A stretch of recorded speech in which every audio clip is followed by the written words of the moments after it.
Hey, yo, what's up, family? You know, I just had a discussion with my 13-year-old and my 19-year-old, both my kids, on this abortion talk.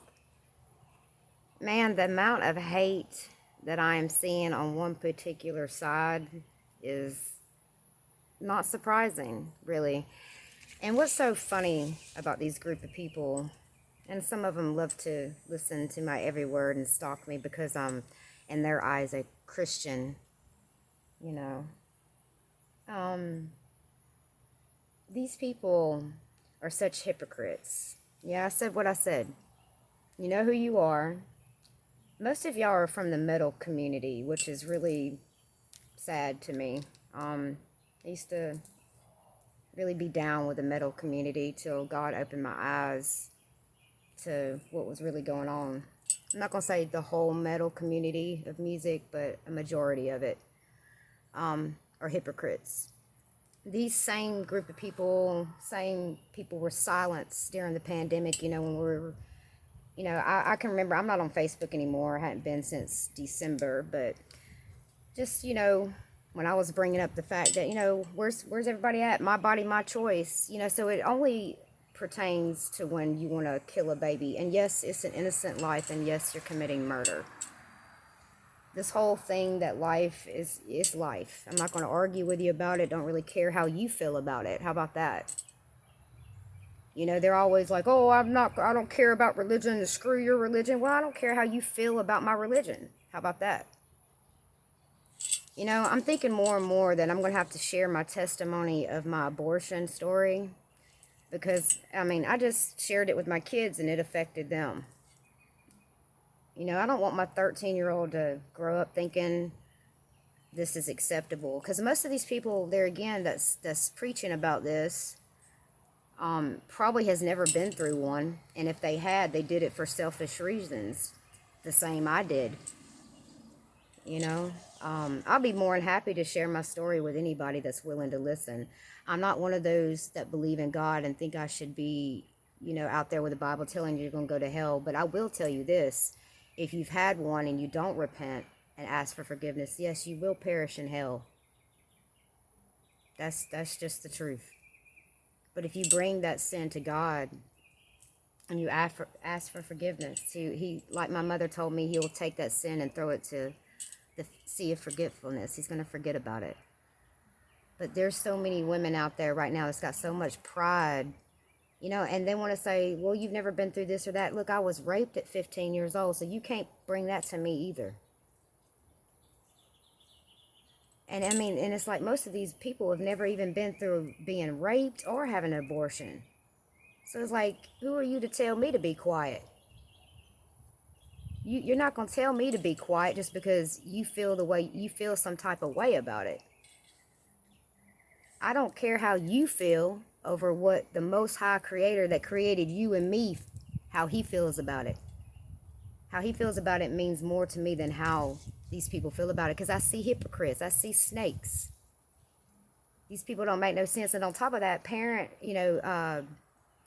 Hood or whatever, Margaret Sanger, do people not know that she wanted to abolish the whole black race? It's like most of these people that's defending what they're defending don't even realize they're defending a person that was with Adolf Hitler that wanted to destroy a whole race of people. Ignorant. It says my people will perish from a lack of knowledge. It's everywhere. But I'll be danged if you think you're going to make me sit down and be quiet about it and not share my story. I guess what the Lord is leading me to do during these times is go to some abortion clinics. Maybe in Pensacola, Florida. I've been thinking about that one. The one here in Alabama. Yeah, there's a couple of them I'm thinking about. Because, I just want these people that think they know me so well to come and confront me face to face and sit down and listen to my story. If you want to feel the way you do, that's fine. But sitting there saying that that it's not life in the womb, and you're spreading lies. It's like y'all want to cherry pick science. Like y'all want to believe in science when it comes to an experiment thing that's being pushed on the masses.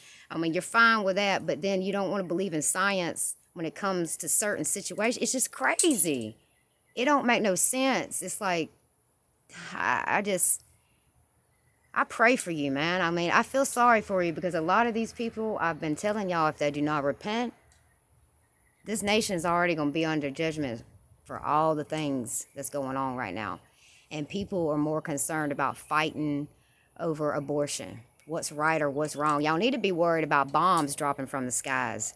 You need to be worried about World War III. So busy and distracted fighting one another. It's ridiculous. I tell the Lord all the time how sick of it I am. There's so many other issues in the world to be concerned about. And on top of that, it's leading it up to one state. There are states that are willing to pay you to still have an abortion. That's right. They'll pay for your flight, your place to stay and everything. So what's the big hype about when you still have the right to kill a baby? Like, I don't understand what the big hype is about. Like, I can understand possibly if they were just cutting it out altogether, but that's not what they're doing. But there are such things where people are talked into forced abortions too. But see, oh no, that doesn't fit the agenda, does it? Now get out my face with this hypocritical stuff. Y'all can stay safe behind your little screens and post your little things on Facebook and Instagram and all. I'll do all that all day long because you ain't never going to come at me in person. But I give you the opportunity. I'd be more than willing to sit down with you and talk, you know? Human to human, face to face. I mean, it's ridiculous.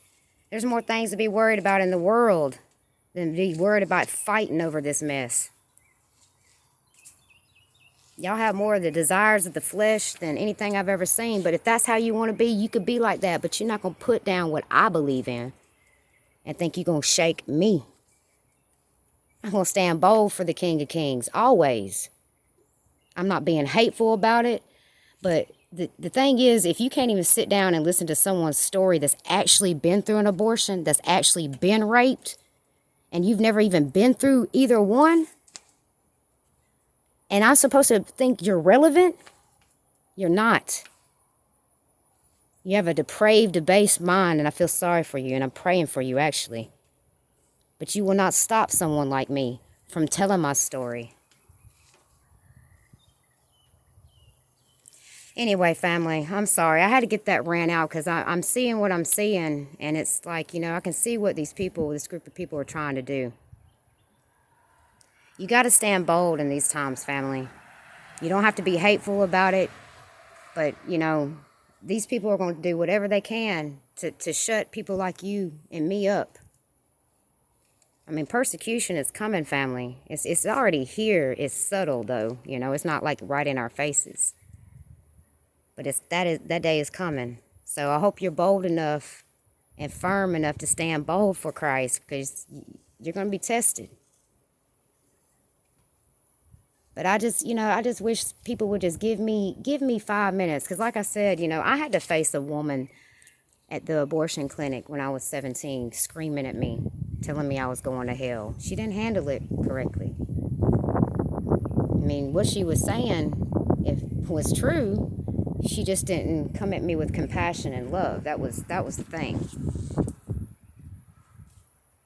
I mean, I'm not trying to be hateful, but to see women getting mad and wanting to blame this and that, and I'm tired of being under Christianity. If you don't believe in Christianity and you don't believe in the law of God, you're not under it. You're under the law of Satan. But there will be a payment. Is that what you're afraid of? I mean, it's like these people say they don't believe in God, but like, what are you worried about then? Like, it just doesn't make no sense. Why argue and fight over something? Like, let people, they have their will. The Lord gives each of us, whether they believe or not, in God. Everybody has a will. Everybody does have a choice.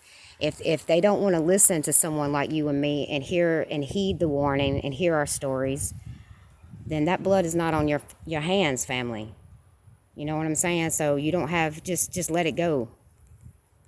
Because when you start fighting and arguing with these people, it ain't going to get you nowhere. Like I said, they'll have their day. Let the Lord handle them. But pray for them, man, because I'm telling you, a lot of people are going to perish simply from the way they think. The way they think. All right, family. Y'all have a beautiful, blessed Saturday. I'm thinking we may go to Corn Creek today. If we don't go today, maybe tomorrow. I don't know. I'm just drinking coffee on my porch, and I had to get that rant out, man. God understands my heart. He knows my heart. He knows everything I've brought to him. So I'm not worried about how anybody wants to take this video, because I think he wanted me to speak on it. But I love you guys. Like I said, just stay focused on the Lord in these times, you know. Keep your focus on his love and his compassion and his grace. He is our Redeemer. He is our salvation.